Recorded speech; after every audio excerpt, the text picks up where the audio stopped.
Welcome back, everyone. Today in Salem, subtlety is dead. This is not a quiet episode. This is not filler. This is the day where emotions rupture, truths spill out, and one forbidden kiss changes everything. Thursday, December 11th is the moment several characters have been desperately trying to avoid, yet can no longer outrun.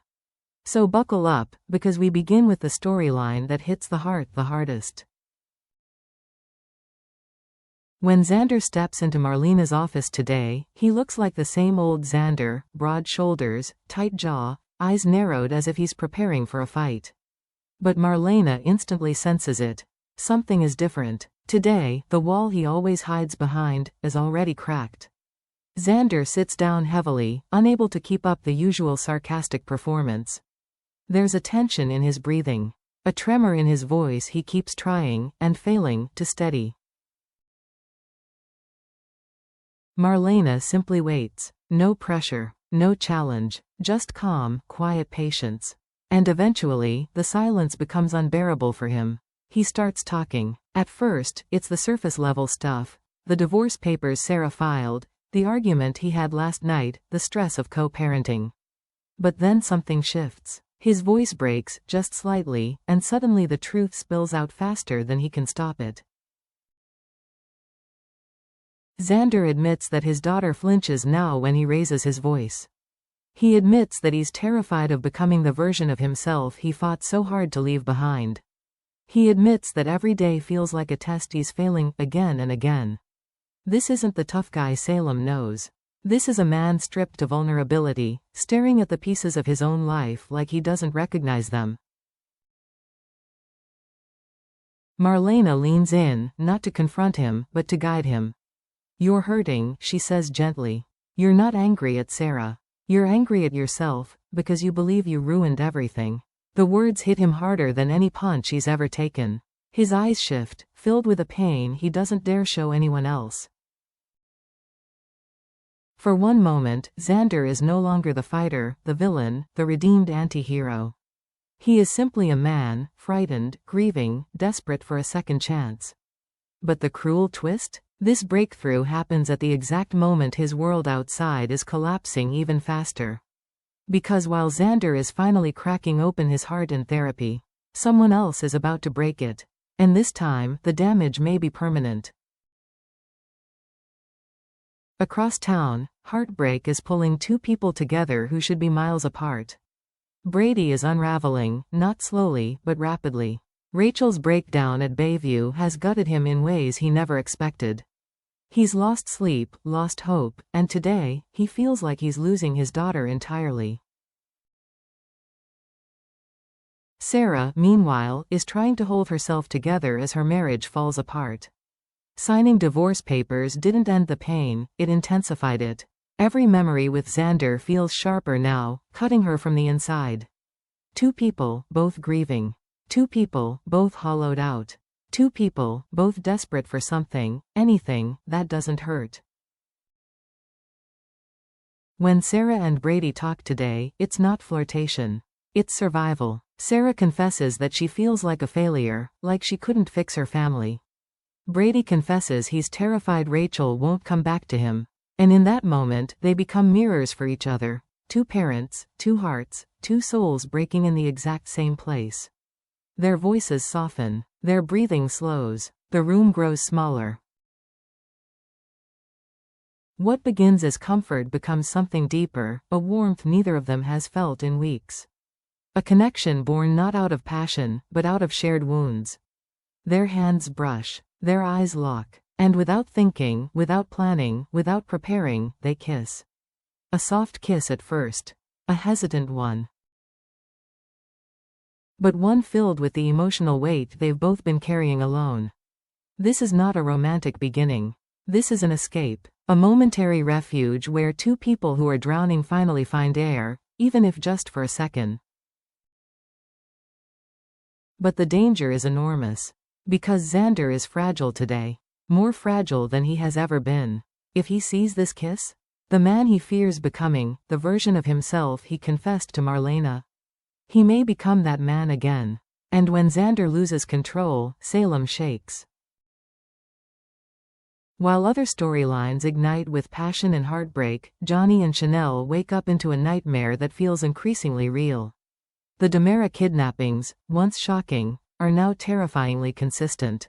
Chad, Kristen, Tony, and now Theo. 4 DiMeras gone. No ransom, no motive, no pattern the police can understand.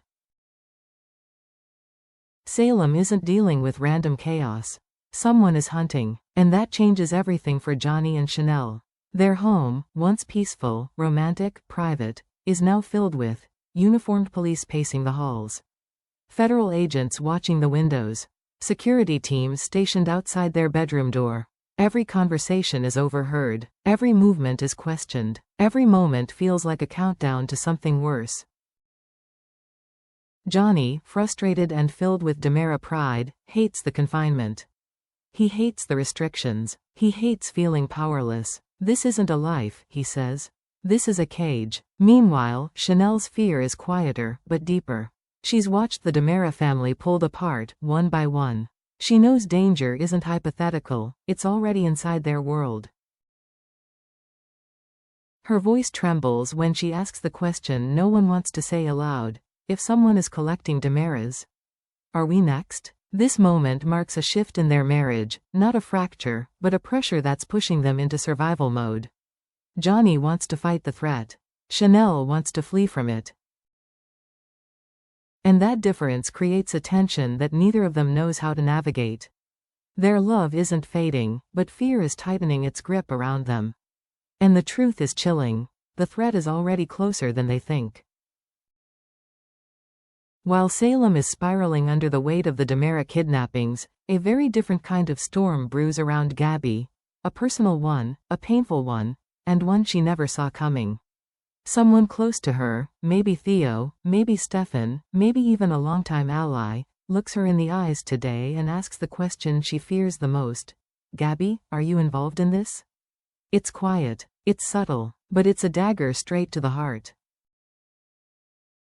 Because if there's one thing Gabby Hernandez has always been, despite her flaws, despite her schemes, despite her fiery personality, it's loyal. Fiercely loyal, brutally loyal, loyal to the people she loves even when it costs her everything. So the moment someone she cares about suggests she might be connected to the kidnappings? That she might be manipulating events behind the scenes? That she might, even indirectly, be a threat to the DiMeras? It wounds her deeper than any betrayal. Her voice rises, her hands shake, her emotions crack through the tough exterior she uses as armor. I'm not behind any of this, she insists. I'm not playing games. I'm not scheming. I'm not hurting anyone. And she means it. But here's the cruel irony. The more passionately Gabby defends herself, the more suspicious she looks, at least to the people already doubting her. Her anger reads like guilt. Her intensity reads like hiding something. And her desperation to clear her name becomes its own kind of accusation. This moment isn't just a confrontation. It's a pivot, the beginning of a deeper fracture in the DiMera universe. Because whether she likes it or not, Gabby is being pulled into a war she never asked for. By the time this storyline unfolds, she won't be fighting to save her reputation. She'll be fighting to pick a side.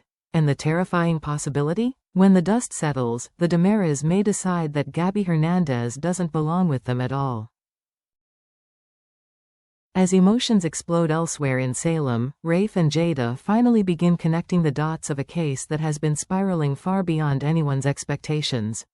Up until now, the kidnappings felt chaotic, scattered, brutal, unpredictable. But today, the truth becomes impossible to ignore. This isn't chaos. This is strategy. Chad was taken with precision. Kristen vanished without struggle. Tony disappeared without a trace. Theo was grabbed like someone knew exactly where he'd be. These aren't random crimes. These aren't crimes of passion. These are calculated abductions carried out by someone with knowledge, resources, access, and a plan. A plan that now seems to be inching closer to EJ, and once he falls, the entire DiMera power structure collapses. As Rafe and Jada talk through every detail, an unsettling theory takes shape.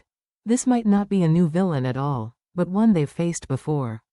A returning enemy, a resurrected threat, a ghost from Salem's darkest past stepping back into the light. But here's the part that raises every alarm. Whoever this person is, they are always one step ahead. While Rafe and Jada are studying clues, the captor is already adjusting their next move. When the police increase surveillance, the captor slips through a different crack. And when law enforcement thinks they're closing in, the kidnapper is already preparing the next target. Today marks the moment Jada quietly admits what they're both thinking: we're not hunting them. They're watching us. And if that's true, then the danger isn't coming. It's already here. Thursday, December 11th is not just another chapter in Salem's unfolding chaos. It is the day everything shifts. Xander finally opens his heart, only to be met with the pain he's been running from. Brady and Sarah share a forbidden spark, one that could ignite a firestorm none of them are prepared for. Johnny and Chanel face a future filled not with love, but with fear. Gabby is pushed into a corner she never belonged in, forced to defend loyalty she has already proven 100 times over. And Rafe and Jada inch closer to a truth so dark, so calculated, so dangerous, that Salem may never recover from what they're about to uncover. Every storyline today tightens the same thread, a thread that is about to snap. Because tomorrow? Tomorrow is the day consequences begin. The day reactions explode. The day secrets become weapons. And once that happens, nothing in Salem will ever be the same.